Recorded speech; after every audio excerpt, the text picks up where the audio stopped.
Pada dasarnya, semua keberhasilan memerlukan latihan atau kebiasaan.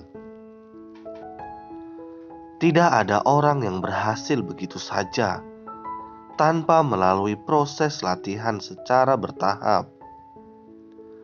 Orang berhasil karena terlatih, dan orang bisa karena terbiasa.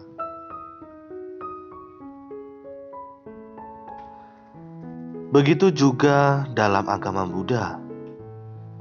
Untuk dapat benar-benar memahami ajaran Buddha, diperlukan latihan secara terus-menerus.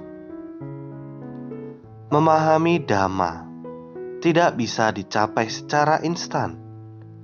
Buddha sendiri juga melatih diri sampai beribu-ribu kehidupan untuk dapat menjadi seorang Buddha. Latihan yang terus-menerus inilah yang menjadikan seseorang terlatih dan terbiasa. Untuk menjadi baik, seseorang harus sering berbuat baik. Bagi yang sudah biasa berbuat buruk, berbuat baik serasa sangat berat. Namun bagi yang sudah biasa berbuat baik tidaklah sulit. Belajar dan mempraktikkan Dhamma ajaran Buddha juga begitu. Praktik Dhamma akan terasa sulit bagi mereka yang tidak terbiasa, namun terasa mudah bagi mereka yang sudah terbiasa. Makanya, Buddha selalu menganjurkan umatnya untuk selalu melatih diri di dalam kebaikan atau membiasakan diri untuk senantiasa berbuat kebaikan. Perbuatan baik yang dilakukan secara terus-menerus akan menjadi kebiasaan. Kebiasaan berbuat baik inilah yang menjadikan seseorang menjadi orang baik.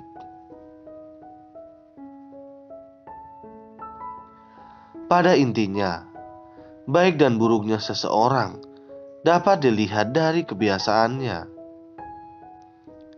Orang yang biasa berbuat baik disebut orang baik, sementara orang yang terbiasa berbuat jahat disebut sebagai orang jahat. Buddha berkata bahwa apabila seseorang berbuat bajik, hendaknya ia mengulanginya lagi dan lagi. Sukailah perbuatan bajik tersebut, karena memupuk kebajikan sungguh membahagiakan.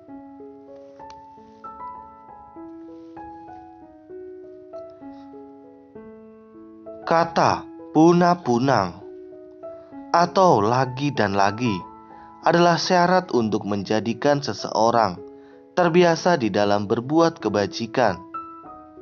Selain itu, seseorang juga harus menyukai perbuatan-perbuatan bajik agar ia mampu melakukan lagi dan lagi. Ketika seseorang gemar berbuat bajik, maka sesungguhnya ia sedang memupuk kebajikan yang akan membuatnya memperoleh kebahagiaan, baik di kehidupan ini maupun di kehidupan selanjutnya.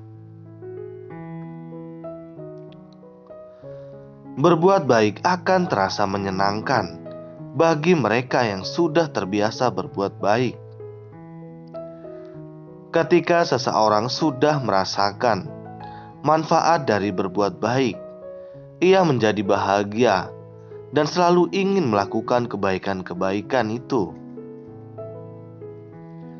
Ia akan menolak untuk melakukan perbuatan yang tidak baik, bukan karena takut atau karena iming-iming.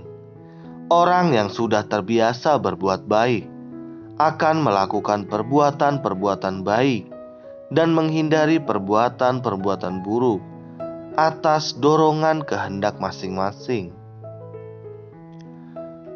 Pikirannya selalu dipenuhi dengan hal-hal positif, sehingga apa yang dilakukan pun juga perbuatan-perbuatan yang bermanfaat. Sebaliknya, Bagi orang-orang yang terbiasa berbuat buruk, berbuat baik sangat terasa berat dan tidak menyenangkan. Orang yang terbiasa marah-marah rata-rata sulit untuk menahan diri, untuk tidak marah atau bersabar dengan kondisi yang ada. Orang yang sudah terbiasa mabuk-mabukan terasa berat untuk berhenti. Hal itu disebabkan kebiasaan. Kebiasaan buruk ini yang menjadikan seseorang sulit meninggalkan apa yang seharusnya tidak dilakukan. Tentu saja manusia awam bukanlah manusia sempurna yang tidak pernah melakukan kesalahan atau kejahatan. Namun seharusnya kejahatan itu tidak boleh dilakukan sebagai kebiasaan dengan dasar menyenanginya. Dhamma adalah latihan. Dhamma melatih seseorang untuk selalu berbuat baik dan meninggalkan perbuatan-perbuatan yang buruk.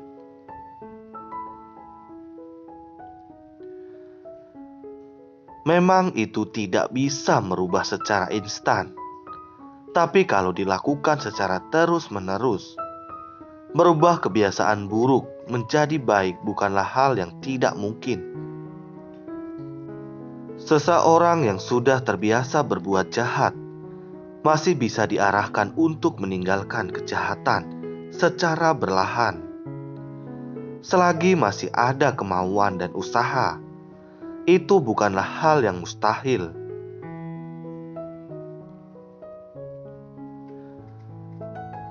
Angulimala, seorang pembunuh yang kondang, bisa berbalik arah menuju jalan Dhamma dan menjadi biku hingga mencapai kesucian. Raja Asoka yang dikenal kejam bisa menjadi raja yang baik setelah mempelajari Dhamma. Buddha berkata bahwa apabila seseorang telah melakukan kejahatan, hendaknya ia tidak mengulanginya lagi dan lagi. Jangan merasa senang dengan perbuatan buruk, karena sungguh menyakitkan akibat perbuatan buruk.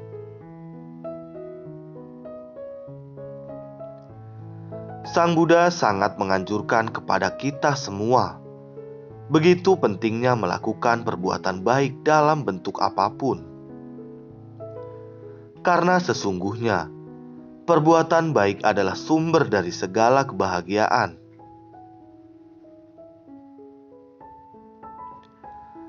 Dalam ajaran Sang Buddha, kita sudah ditunjukkan secara jelas dan sistematis dalam melakukan kebaikan.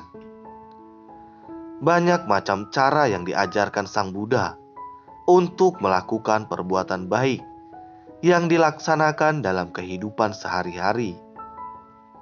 Salah satunya, Sang Buddha menjelaskan ada 10 macam cara untuk melakukan perbuatan baik yang akan membuahkan kebahagiaan dalam kehidupan kita, yang kemudian bisa disebut dengan dasa punya kirya watu. Dasa punya kirya watu terdiri dari 4 kata, yaitu dasa, punya, kirya, dan watu. Dasa artinya 10. Punya artinya jasa, baik, bajik, manfaat, berguna. Kirya artinya melakukan, dan watu artinya dasar, hal atau cara. Jadi, arti keseluruhan dari dasa punya kirya watu adalah 10 landasan untuk berbuat kebajikan atau jasa kebajikan.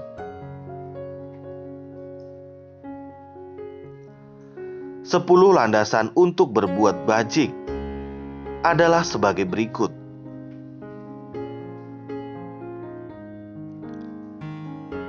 1. Dana, beramal memberi, membantu atau menolong makhluk lain tanpa mengharapkan balasan dari mereka yang telah menerima dana kita.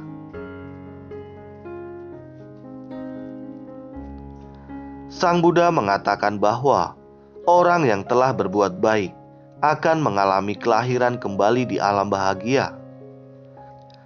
Seperti di antara para bangsawan, para brahmana, para perumah tangga yang makmur, bahkan di alam surga Tusita atau di alam Yama. Seorang pelaku kebajikan tentu akan membawa pengaruh terjadinya perubahan yang lebih baik dari berbagai situasi.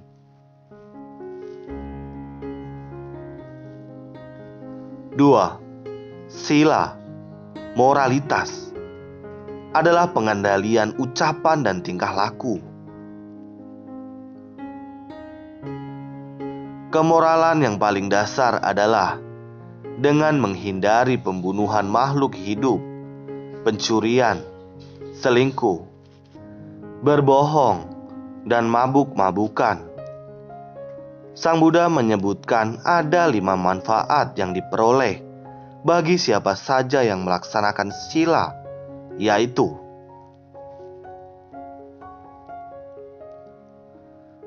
kemudahan mendapatkan harta kekayaan yang melimpah melalui usaha yang giat, silena boga sampada, reputasi, nama baik yang tersebar luas, termasyur namanya. Tiada rasa canggung, penuh percaya diri jika bertemu atau bergaul dengan para bijaksana. Kemanapun ia pergi, banyak orang menghormati. Meninggal dengan pikiran tenang dan secara otomatis, karena moralnya baik, ia terlahir di alam yang lebih baik atau surga, silena sugating yanti. Dengan moralitas itu pula, ia mampu mencapai padamnya kilesa, lenyapnya keserakahan, kebencian, dan kegelapan batin, sehingga kesempurnaan nibbana dapat terrealisasi di sini, dan kini silena nibuting yanti. 3. Bawana, pengembangan batin atau meditasi.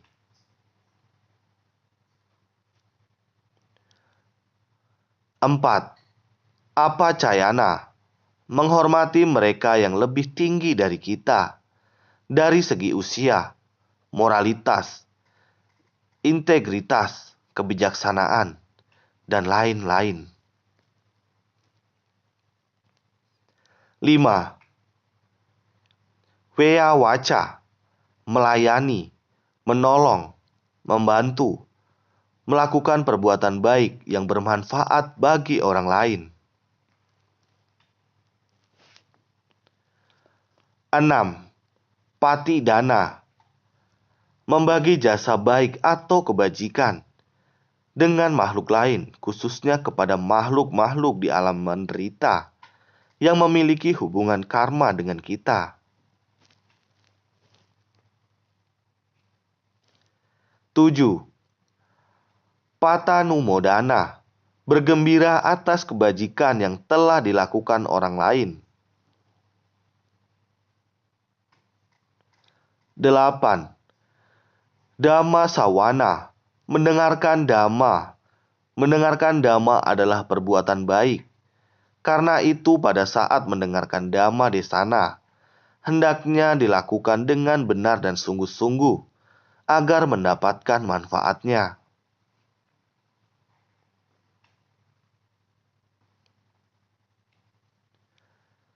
9. Dhamma desana, membabarkan dhamma yang merupakan ajaran dari Sang Buddha. 10. Iti jukama, meluruskan pandangan hidup. Hal ini adalah kebenaran dengan cara pandang kita, yang semula tidak mengakui adanya akibat dari perbuatan baik dan buruk, kemudian menjadi sadar tentang akibat perbuatan baik dan buruk, dan sebagainya.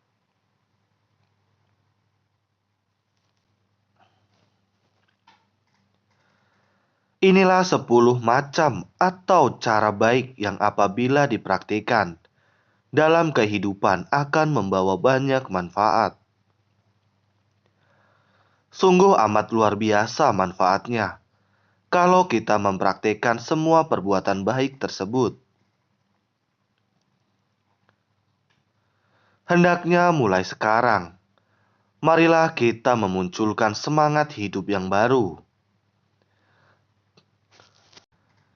Karena begitu beruntungnya, kita masih memiliki kesempatan untuk melakukan kebajikan dengan melaksanakan ajaran Sang Buddha. Mari kita gunakan kehidupan yang sangat singkat sebagai manusia untuk menambah kebajikan setiap saat. Karena waktu akan terus berlalu tanpa kita sadari, dan waktu yang baik adalah apabila kita bisa menggunakan waktu tersebut untuk melakukan perbuatan yang bermanfaat bagi kita maupun makhluk lain.